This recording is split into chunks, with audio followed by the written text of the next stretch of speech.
चोर साहब, कैसा था 2025 पाकिस्तान के लिए? आप क्या समझते हैं? एज ए नेशन पाकिस्तान एक मजबूत प्लेयर के तौर पे इमर्ज हुआ है, एज ए कंट्री हम इस खित्ते में एक ताकतवर प्लेयर के तौर पे इमर्ज हुए हैं। एज ए दुनिया हमें कैसे देखती है? डिफरेंट फैसेट्स हैं, जारी बात है। सिक्योरिटी है, इकोनॉमी है, सोसाइटी है, डेमोक्रेसी है, बहुत सारी और चीजें हैं। What do you make of that Pakistan? How would you summarise 2025 for Pakistan?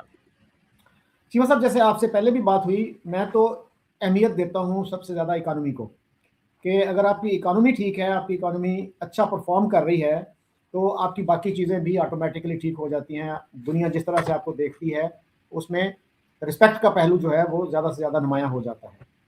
तो बाकी जो सिक्योरिटी की अचीवमेंट्स हैं, तो वो I think they are short lived. और असल जो चीज़ है which which actually matters is your economy. और इकानमी के फ्रंट पे मेरे ख्याल में एक अच्छी डेवलपमेंट हुई और वो थी पीआईए की सेल, प्राइवेटाइजेशन। उस पर मुझे पता है कि कुछ लोगों ने क्रिटिसाइज भी किया, लेकिन वो इदारा जो तकरीबन 50 बिलियन रुपीस हर साल आपका गंवा रहा था, ज़ाय कर रहा था, वो आपने प्राइवेटाइज कर दिया। तो ये मेरे ख्याल में एक मुस्बत चीज़ है। और इससे पहले स्टील मिल को आपको पता है प्राइवेटाइज करने की कोशिश की गई थी, लेकिन हमारी सुप्रीम कोर्ट आड़े आ गई। वो पॉपुलिज्म का शिकार हो गया कि नहीं नहीं नहीं, ये नहीं हो सकता, वो नहीं हो सकता। तो हमें रियलिस्टिक तरीके से जो एक्सपर्ट्स हैं उनकी ओपिनियन का एहतराम करते हुए ये फैसले करने चाहिए कि किस तरह से हम अपनी इकानमी को बेहतर बना सकते हैं। तो ये बहुत अहम चीज़ है। और फिर मैन्युफैक्चरिंग सेक्टर जो है हमारा, वो वीक होता जा रहा है, उसको स्ट्रॉन्ग करने की ज़रूरत है ताकि आपकी एक्सपोर्ट्स बढ़ें। तो ये जो चीज़ें हैं मेरे ख्याल में अहमियत उनको मिलनी चाहिए, और जो एक्सपर्ट्स हैं इन शोबों के, उनको बिठाएं, उनकी बात सुनें और उस पर अमल करें। That is the way forward really. सब आपने एक बात की है कि पाकिस्तान की जो सिक्योरिटी सक्सेस है वो शॉर्ट लिव्ड है। हाउ? आप नहीं समझते कि पिछले 2016 से लेके 2025 तक पाकिस्तान पे भारत ने 3 हमले किए, और अभी जो सिचुएशन आई है इसमें पाकिस्तान ने अच्छा परफॉर्म किया है। तो दुनिया पाकिस्तान के साथ को डिफरेंट एंगल से देख रही है। अगर आप देखें चौर साहब, सऊदी अरब के साथ सिक्योरिटी एग्रीमेंट हुआ। कैसे हुआ वो सिक्योरिटी एग्रीमेंट? वो सिक्योरिटी एग्रीमेंट शॉर्ट टर्म तो नहीं है, वो तो लॉन्ग टर्म है। आप लीबिया को $4 अरब का असला बेचेंगे बिकॉज आपने प्रूव किया है, तो आप उसको शॉर्ट टर्म कैसे कह सकते हैं? देन चौर साहब, आपने डेटरेंस एस्टैब्लिश की है। 200 जहाज अगर फजा में लड़ रहे थे, वर्ल्ड वार 2 के बाद सबसे बड़ी एयरफोर्स की जो है वो बैटल हुई, और आप आज कह रहे हैं कि ये शॉर्ट लिव्ड है। मतलब यू डोंट फाइंड एनी इसके इसके बाद जो पाकिस्तान की जो सिचुएशन चेंज हुई है खित्ते के अंदर, अरब वर्ल्ड के अंदर, सेंट्रल एशिया के अंदर, आप JF-17 थंडर बेचेंगे लीबिया को, अजरबैजान को, मतलब आप इसको शॉर्ट लिव्ड कहते हैं? जी साहब, गुजारिश ये है, अभी पिछले दिनों में 2-3 दिन पहले की बात है, अहमद हसन या हसन अहमद अल अराबी, वो भी हमारे एक ओपिनियन लीडर हैं, I hope you know him. तो वो तो बल्कि यहाँ तक कह रहे थे कि डिटेरेंस जो है, न्यूक्लियर डिटेरेंस फेल हो गया। जो हमारी ये झड़प हुई उसने साबित कर दिया कि nuclear deterrence did not work.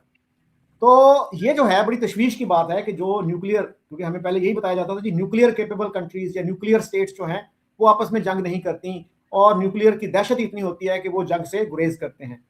तो ये तो बड़ी तशवीश की बात हो गई, जिसको हम प्रोजेक्ट करते थे, प्रमोट करते थे कि जनाब हमारे पास न्यूक्लियर कैपेबिलिटी आएगी तो फिर हम कन्वेंशनल डिफेंस एक्सपेंडिचर कम कर देंगे और न्यूक्लियर पे हमारा इन्हिसार होगा, क्योंकि फिर कोई मुल्क हम पे हमला नहीं कर सकेगा।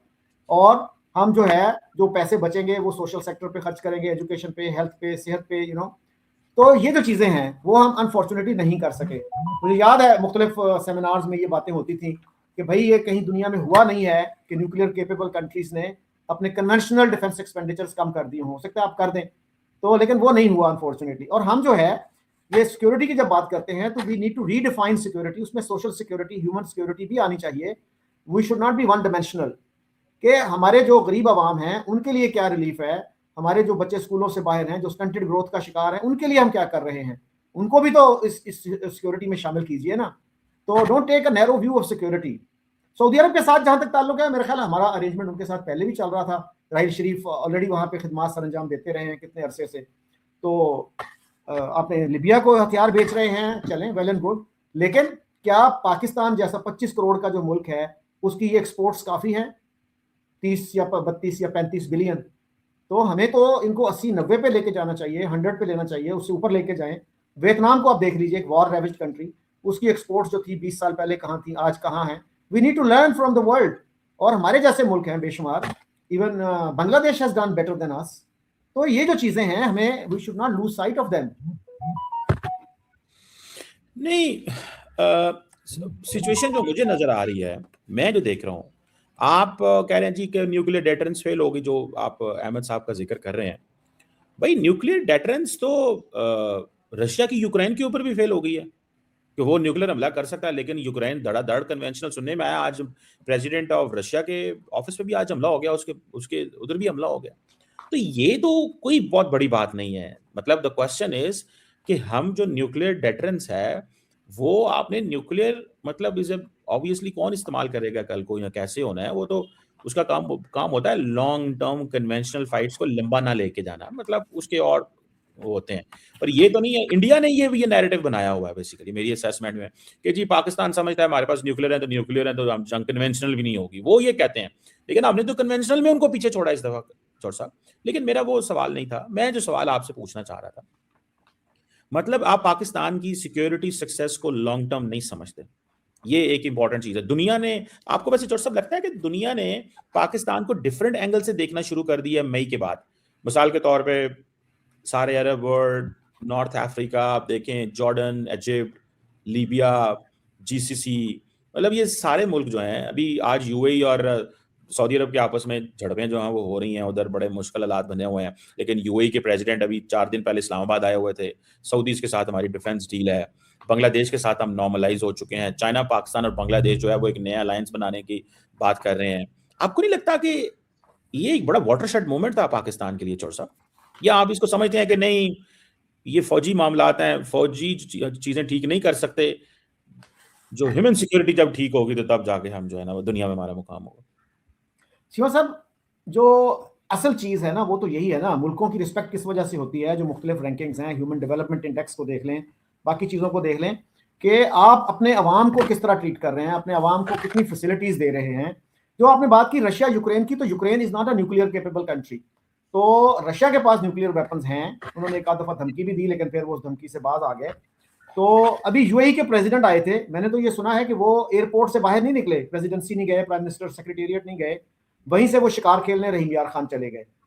तो बात यह है कि जो आपकी शॉर्ट टर्म गेन्स हैं, अगर आपका असलहा बिक रहा है, वेल एंड गुड, लेकिन भाई इसके अलावा भी जो है ना आगे आपको तवज्जो देनी चाहिए। You should not B complacent कि बस जी 4 अरब का असला हमारा बिक गया है तो that is enough. So you need much more than that. आपको एक्सपोर्ट्स के ऊपर तवज्जो देनी है, अपनी तरजीहात को जो है ना आपने रीसेट करना है कि हमने किस तरह से जो है। अब देखिए वीजे का मसला देख लीजिए, क्या इस कामयाबी से आपका असला बिक रहा है, क्या हमारे अवाम के लिए। हेलो दोस्तों, स्वागत है आपका हमारे नए चैनल हिंदुस्तान टॉक में। दोस्तों अभी तक हमारे चैनल को सब्सक्राइब नहीं किया है तो सब्सक्राइब अवश्य कर दें। ऐसी नॉलेज और इन्फॉर्मेटिव वीडियोस आपके चैनल पे आपका भाई हमेशा लाता रहेगा। दोस्तों जिस तरह से डॉक्टर चीमा जी, डॉक्टर कमर चीमा जी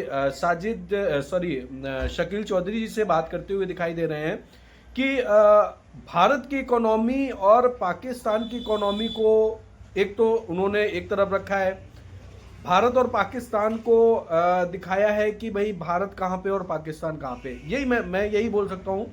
और जैसा कि शकील जी ने बोला भी यही है कि इकोनॉमी जो होती है ना वो किसी भी देश के लिए एक बेहतर होती है, मतलब किसी भी देश का एक मजबूती का काम होता है।